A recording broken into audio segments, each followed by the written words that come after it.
200 and 500 units per month respectively from April 1.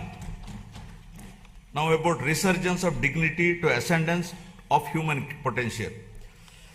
My government has placed people at the center of governance, recognizing that true resurgence begins with social security and empowerment. From education and health to livelihoods and social justice, welfare initiatives have been redesigned to be inclusive, targeted, and outcome-oriented. Special focus has been placed on weaker sections, women, farmers, and youth to restore confidence and dignity. By strengthening safety nets while enabling self-reliance, government is ensuring that welfare is not merely support for survival, but a foundation for bridging the gap between haves and have-nots.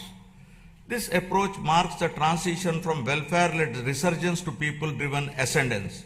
Now about strengthening social security and restoring dignity. My government has adopted a zero-poverty approach by converging welfare, livelihoods, and institutional support.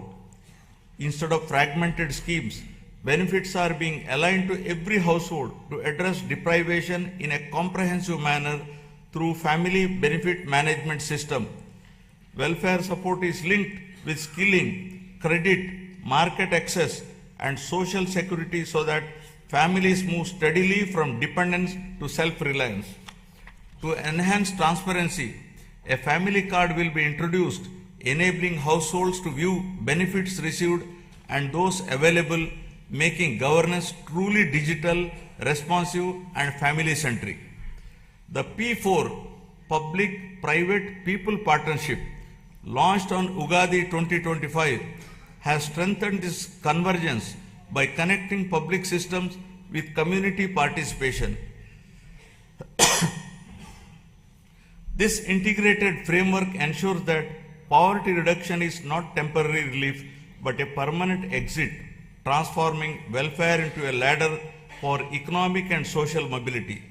So far, over 1 lakh Margadarshis, those with means, experience, and opportunity have voluntarily adopted 10.30 lakh Bangaru Kutumbalu, working family by family to eliminate deprivation, restore dignity, and rekindle hope. The Anna Canteen program continues to be a cornerstone of social welfare in Andhra Pradesh, guided by the principle that no person should go hungry. At present, 205 Anna canteens are operational across 113 assembly constituencies, providing affordable and nutritious meals with dignity. Steps are underway to extend this initiative to the remaining constituencies through rural canteens, ensuring wider reach. Alongside this, housing and nutrition remain central to the vision of housing for all under Swarnandhra 2047. The provision of Pakka houses to all eligible families reinforces social security, dignity, and inclusive growth. Socio-economic political equity in all aspects continues to guide governance. Our approach to scheduled caste welfare is guided by the fairness and inclusion. By advancing subcategorization, we are ensuring that the benefits of reservation and support reach every subgroup based on genuine need, while strengthening education, livelihoods, and economic self-reliance. The socio-economic development of our tribal communities remains a core priority. Through focused interventions in education, health, livelihoods, and skill development in tribal areas, we are also honoring their legacy, most notably by commemorating the role of tribal freedom fighters in our nation's history.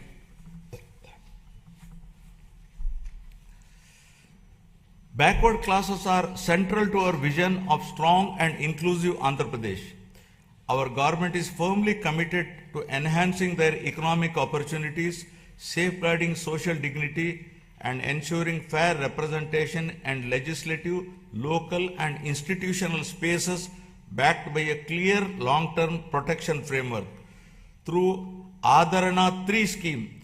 Modern equipment and tools will be provided to the beneficiaries to promote micro entrepreneurship and strengthen MSMEs.